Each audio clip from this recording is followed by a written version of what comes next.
What if I told you that depression was almost completely unknown to your ancient ancestors? Not because they had easier lives, not because they were stronger, but because the world they lived in perfectly matched the brain they were born with. And somewhere in the last few thousand years, that match broke. My name is Axon.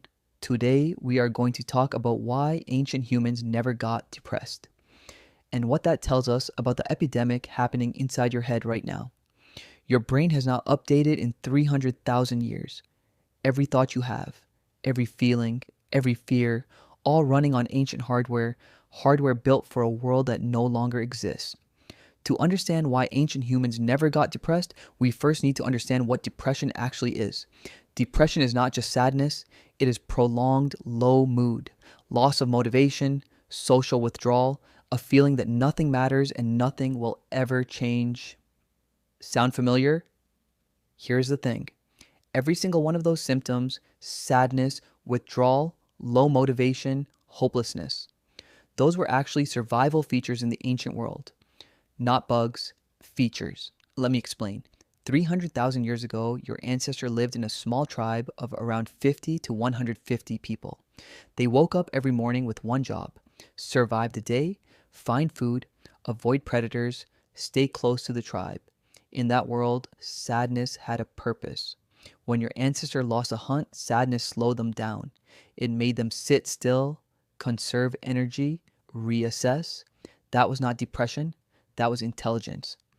When your ancestor was rejected by the tribe, social withdrawal kicked in. It signaled to the group, something is wrong. I need help. I need to reconnect. That was not weakness. That was communication. And low motivation, when the rains came and food was scarce, low motivation told your ancestor to stop moving, stop burning calories, wait it out. That was not failure. That was survival. So if all of these things were survival features, why are they destroying us today?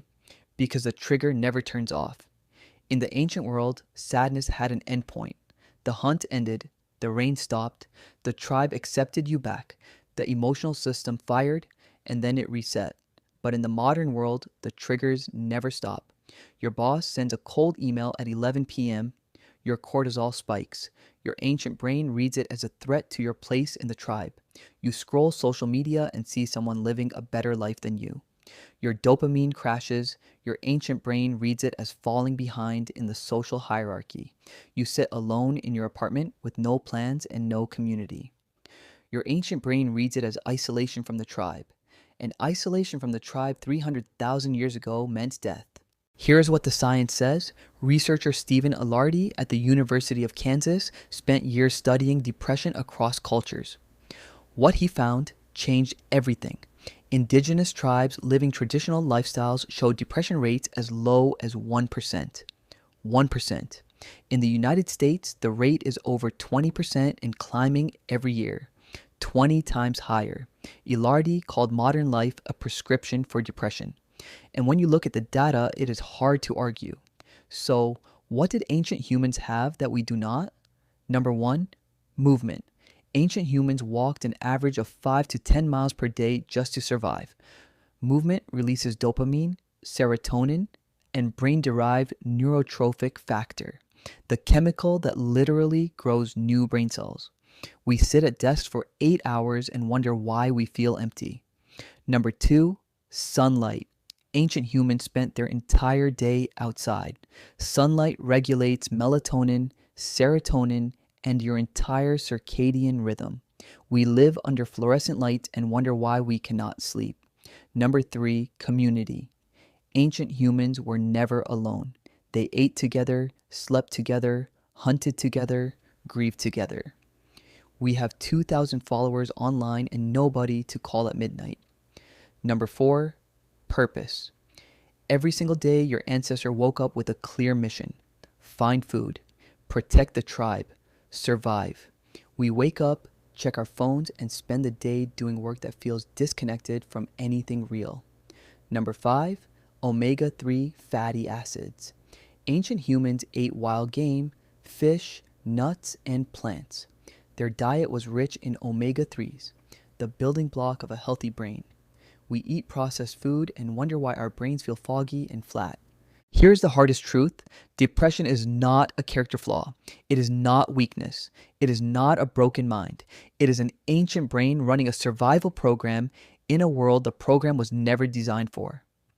Your brain is doing exactly what it was built to do. It is just doing it in the wrong century. The ancient humans who never got depressed were not special. They were not stronger than you. They just lived in a world that matched their brain. They moved every day. They sat in sunlight. They ate real food. They belonged to a community that needed them. They woke up every morning with a reason to get up. And here's what nobody tells you: you can rebuild that, not perfectly, not all at once, but piece by piece, you can give your ancient brain more of what it was built for. And when you do, something starts to shift. You are not broken. You are not weak. You are just ancient. And now you know why. If this hit different, like, subscribe, and drop a comment below. Tell me, which one of those 5 things are you most missing in your life right now? I read every single one.